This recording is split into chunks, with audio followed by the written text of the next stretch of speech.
This is the story of the only survivor of the electric chair that has ever existed.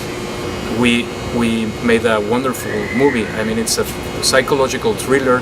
It is a strong film with really strong visuals, strong art direction, cinematography. I think it's great. It captures actually the essence of the theme of the movie. The serial killer is the same actor we had for the theater play. We kept him, and then we auditioned for the grandfather, and fortunately Jose Carlos Ruiz came to the movie, because he actually makes the movie live. He's a great actor and supports the theme of the movie with, I mean, impressive. The actor is incredible.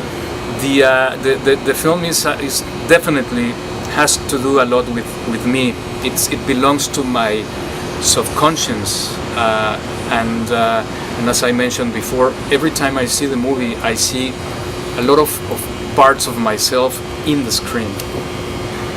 The use of the mirrors, actually, even when we were blocking the movie, we were in these locations, in these storage areas, and we found many pieces of broken mirrors all over.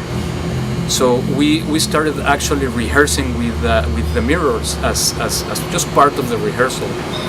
And as we started like finalizing the blocking session, we decided that mirrors were an important part of the film.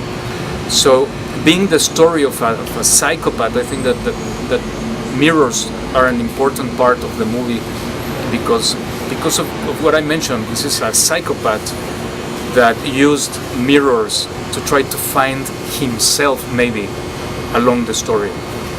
It's more in the mind of the audience what happens. I think that works much effective, because it's like a novel. You're reading things and your mind goes to different places. So that's, as an author, I tried to keep that sense in the film, to make the audience imagine having their own experiences of violence, imagine what was happening actually in the movie. The challenge actually for me was to create a character, a believable character, someone who,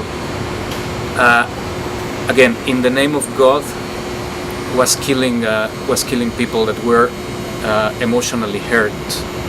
So for that to happen, and for that to carry the theme of the movie, I needed to create a character that would be likable in spite of being a serial killer.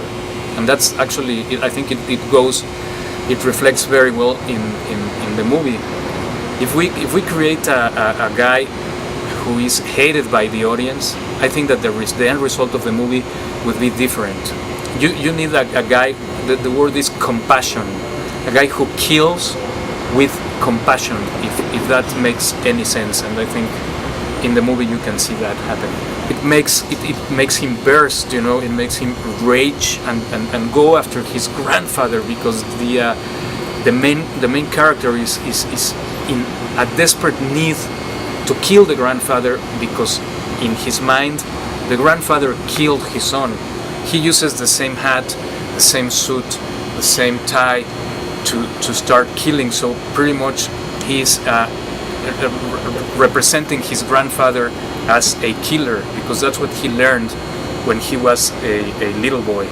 So he takes all the elements that he received from the grandfather, including attitude, including wardrobe, including everything he received as a kid, he uses when he goes and kills the victims.